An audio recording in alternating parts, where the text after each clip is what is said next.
What if the person you loved most, the one you just buried, was a complete stranger? And what if their death was the key to unlocking a secret you were never meant to find? This is a story about a promise made to a dead son. It's about a lie hidden in the folds of a burial dress. And it's about a love that simply refused to be buried with the rest of the family.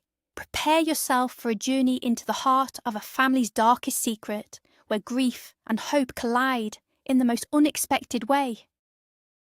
Arthur Miller was a man carved from the very oaks that lined the streets of his small Ohio town, Havenwood.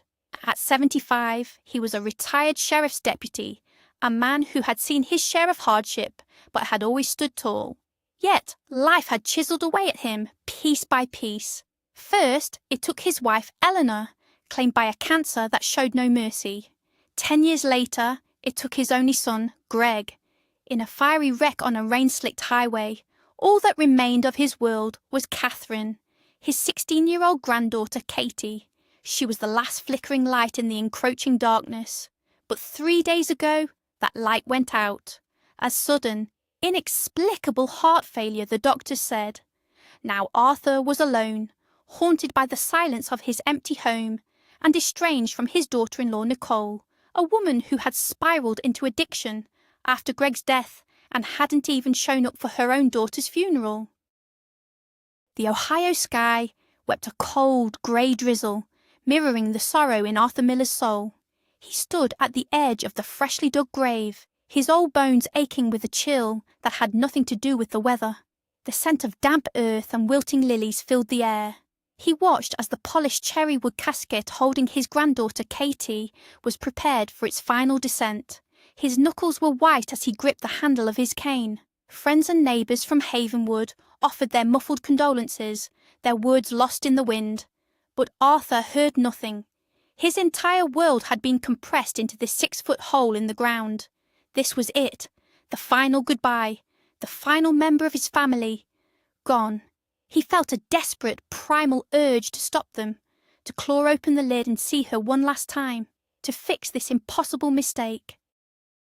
Just as the cemetery workers began to fasten the straps to lower the coffin, Arthur raised a trembling hand. "Wait!" he rasped, his voice cracking.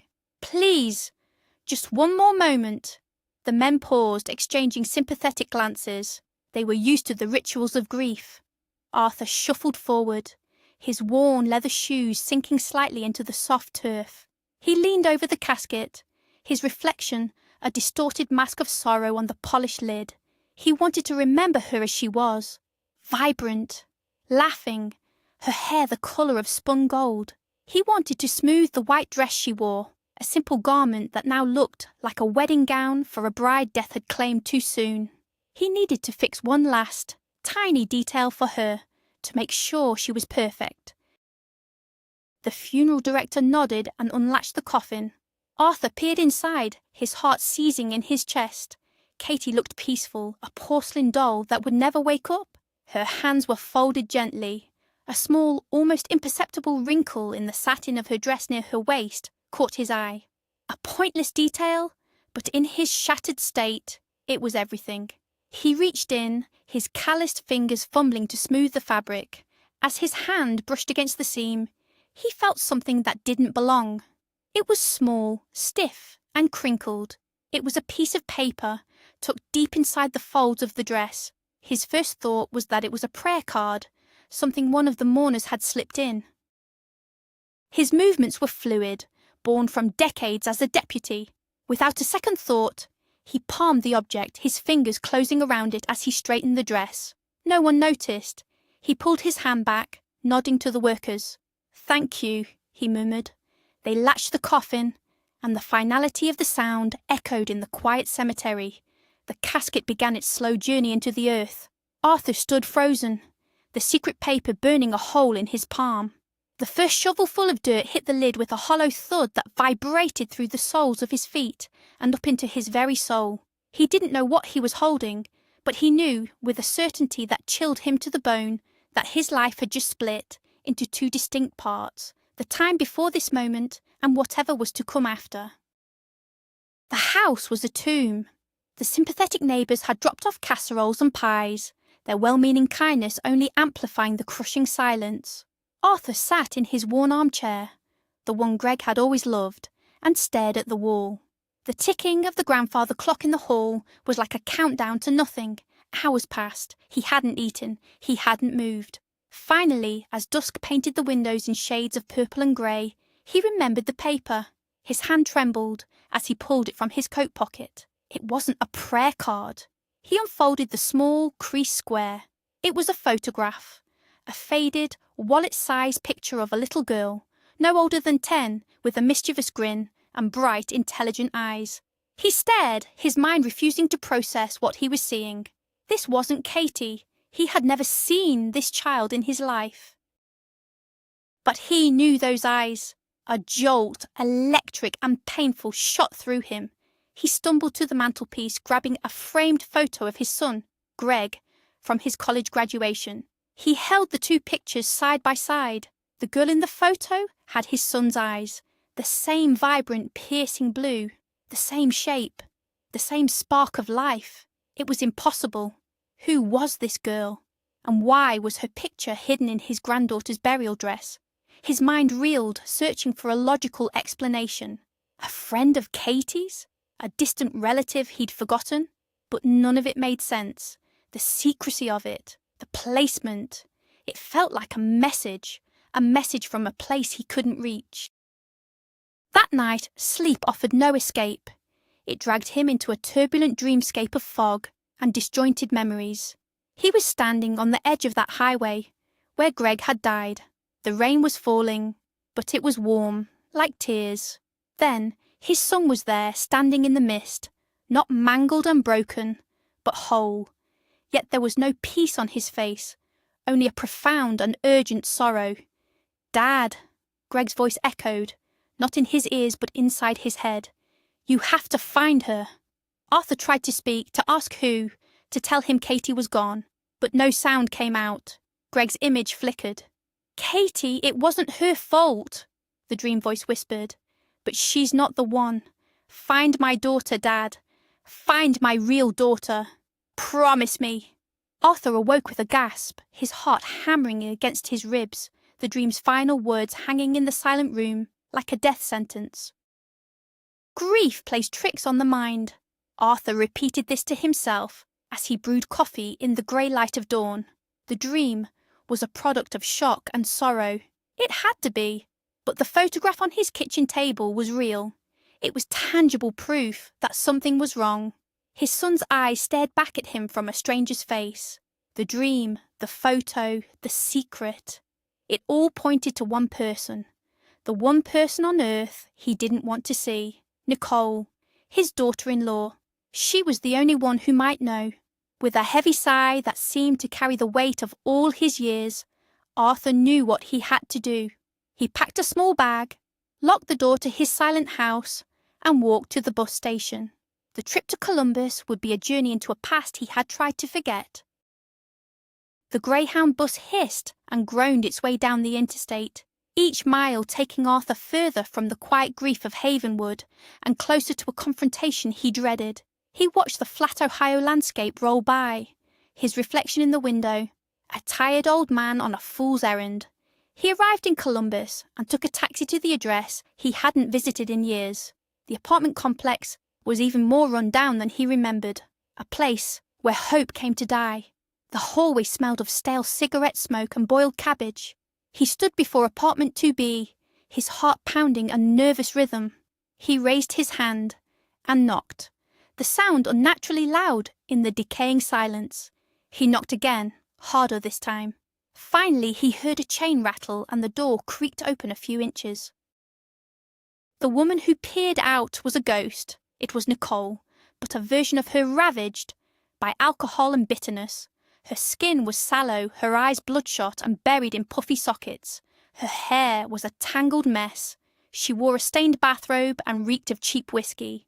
"What do you want?" she slurred, squinting at him. "Nicole, it's Arthur. I need to talk to you." Recognition flickered in her dull eyes, followed immediately by annoyance.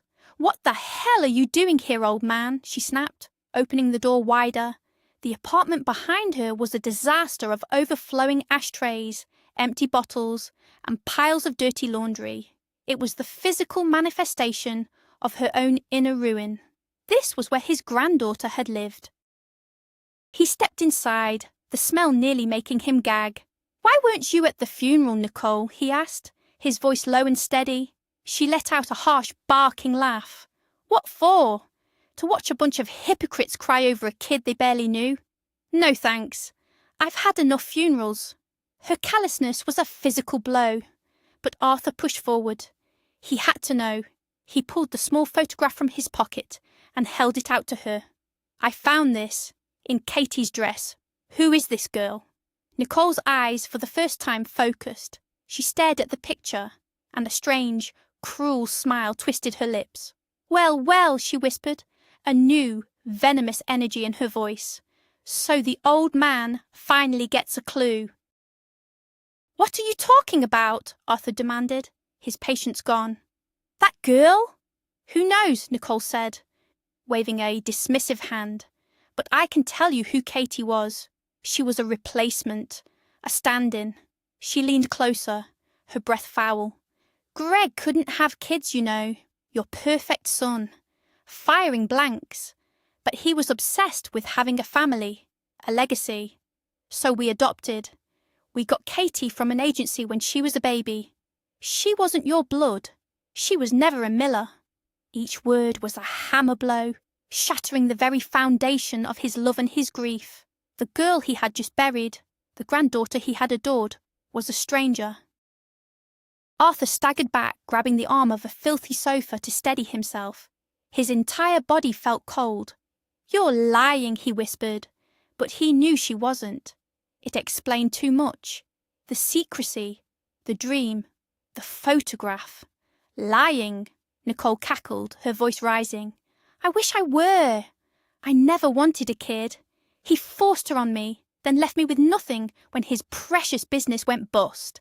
Her eyes filled with a terrible, spiteful glee, locked onto his. "But you want to know the really funny part, Arthur? The big secret? Greg did have a child. A real one. Just not with me." The room started to spin. Arthur could feel the blood draining from his face as he stared at the monster his son had married. "Before me, there was Liz," Nicole sneered, savouring every syllable. "Elizabeth Thompson, his high school sweetheart, the one you all loved so much." Arthur remembered Liz, a sweet, kind girl. Greg had been devastated when they broke up. "I told him she cheated," Nicole continued, her voice dripping with poison. "Even paid a guy to fake some photos. Greg, your noble son, believed it all. He came running to me, but I found out later. After we were married, Liz had a baby a few months after they split. A girl. Greg's girl." She was practically spitting the words now, her face contorted with years of resentment and hate. Arthur felt his knees buckle. The air in the room was thick, unbreathable. He was suffocating on her words. "Why are you telling me this?" he choked out.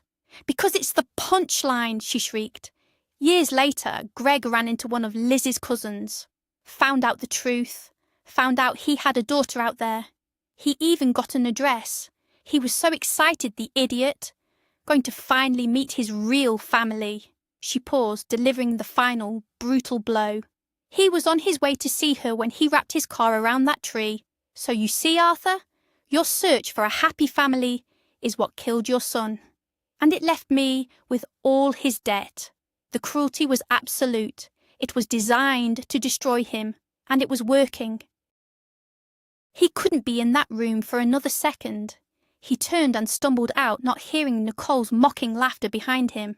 He fumbled his way down the grimy hallway, his vision tunnelling. The grief for Katie, now twisted with confusion, collided with the fresh, raw agony of this new revelation. His son had died, chasing a ghost, a life stolen from him by a vicious lie. And out there somewhere was a granddaughter he never knew existed, a real one, a piece of his son. A tight, crushing band squeezed around his chest. He gasped for air, his hand flying to his heart. The pain was immense, a white-hot poker searing through him. He collapsed onto the landing of the stairwell, the world dissolving into a black, roaring void. A cacophony of sounds slowly pulled him back to consciousness. The rhythmic beeping of a machine, the sterile scent of antiseptic, the soft murmur of voices. Arthur's eyes fluttered open to a stark white ceiling. He was in a hospital. A kind-faced nurse was checking his vitals. "Welcome back, Mr. Miller," she said gently. "You gave us quite a scare. You had a mild heart attack. You're very lucky a neighbour found you." The events in Nicole's apartment came rushing back, a tidal wave of pain and betrayal. He wasn't lucky. He was in hell. He had to find her. He had to find his granddaughter. But how? He was old, sick, and alone in a big city.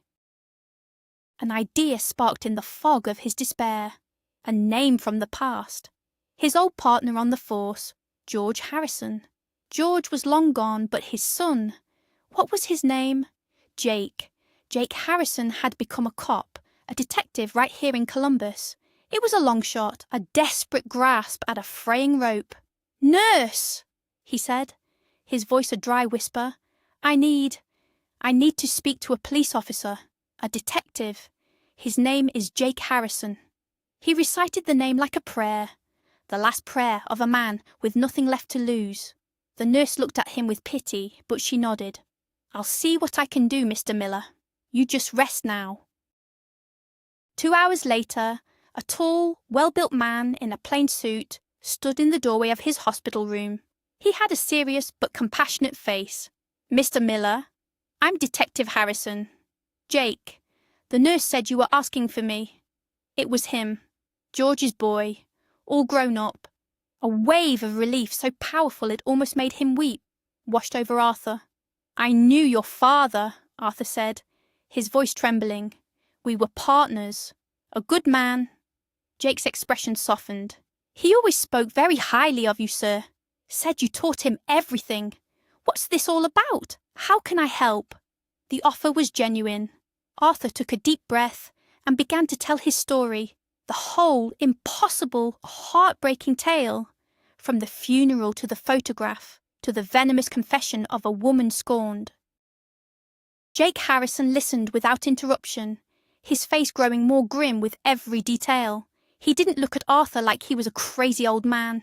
He looked at him like he was a victim of a terrible crime.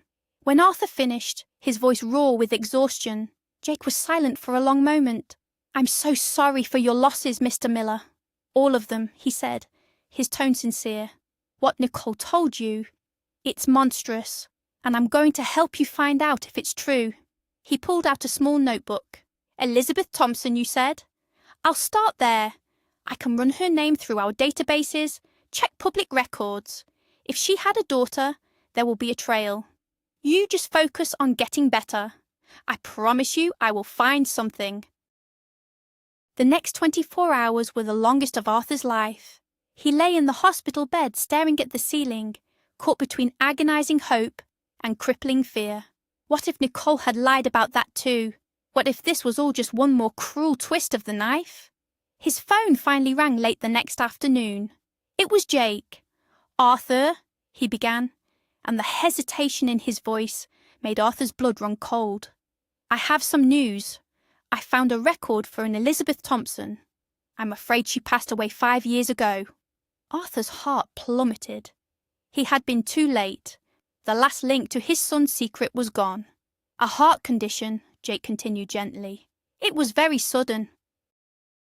"But," Jake said, his voice shifting, "there's more. She had a daughter. Just like Nicole said. Her name is Margaret. Margaret Thompson." Arthur gripped the phone, his knuckles white. She was real. She existed. "Where is she, Jake? Is she okay?" he asked, his voice thick with emotion. "She's alive, Arthur. When her mother died, she had no other known relatives. She was put into the state's care. She's 17 now. She lives in a group home right here in the city. A 17-year-old girl. His granddaughter. Alone in the world for 5 years. The injustice of it all stole his breath away. He didn't care what the doctors said. He couldn't lie in this bed for one more minute. He got dressed, his hands shaking so much he could barely button his shirt. He called Jake back. I'm coming, Jake. I have to see her. Take me to her. There was a pause on the other end of the line. Arthur? Are you sure you're up for this? The doctors. I'm more sure of this than I've been of anything in my life. Arthur interrupted, a new strength in his voice. Please, son, take me to my granddaughter. An hour later, Jake's unmarked sedan was pulling up to a large, imposing brick building with barred windows on the ground floor. The Northwood Group home. This was where she had been living. Arthur's heart ached for the life she must have had. A social worker, a weary-looking woman named Mrs. Davis, led them into a drab common room. A few teenagers sat watching television, their faces bored and disconnected. Margaret is a difficult case, Mrs. Davis warned in a low voice. She's run away more times than I can count. She doesn't trust anyone. Don't be surprised if she doesn't want to talk to you. Then Arthur saw her. She was sitting in a corner, sketching in a notepad, a pair of headphones covering her ears. She was thin, with short dark hair, but as she looked up, sensing their presence, Arthur forgot how to breathe. She had his son's eyes, that same piercing, intelligent blue, the dream, the photograph. It was all real. This was her. This was Greg's daughter. Her name was Maggie. She looked at them with a guarded, wary expression. She had the look of a kid who had learned the hard way not to expect anything good from adults. Arthur walked toward her slowly, his heart a wild drum in his chest. Jake and Mrs. Davis hung back, giving him space. Margaret, he said, his voice soft. She didn't answer, just watched him, her gaze intense. My name is Arthur Miller. I think I'm your grandfather. He saw a flicker of something in her eyes, not belief, but a spark of curiosity behind the walls she had built. It was a start. It was more than he could have hoped for. He sat down in the chair opposite her, his old knees protesting. He pulled a photograph from his wallet, not the picture from the coffin, but his favourite one of Greg, taken on a fishing trip. He was laughing, holding up a small vase, the sun in his hair. This was my son, Gregory, Arthur said, his voice thick. Your father. Maggie took the photo from his trembling hand. She stared at it for a long, silent minute. She traced the outline of Greg's face with her finger, then looked from the picture to Arthur and back again. She saw the resemblance. For the first time, a crack appeared in her armour. He has my eyes, she whispered, so quietly he almost didn't hear it. In that moment, a bond was forged. It was fragile, tentative, but it was real. He told her everything, about the lies, the breakup, the car crash. He told her how her father had been on his way to find her, how he had died trying to get back to her. He didn't hide the ugly parts. She deserved the truth. He saw tears well up in her fierce blue eyes, but she didn't let them fall. When he was done, the room was quiet. I know I'm a stranger to you, Arthur said, his own eyes wet, and I can't change the years we've lost, but I'm here now. I'm your grandfather, and I'm not going anywhere. I promise. 6 months later, the silence in Arthur's house was gone. It had been replaced by the sound of music from Maggie's room, the smell of her cooking in the kitchen, and the sound of laughter. When Maggie turned 18, she had a choice to make. She chose him.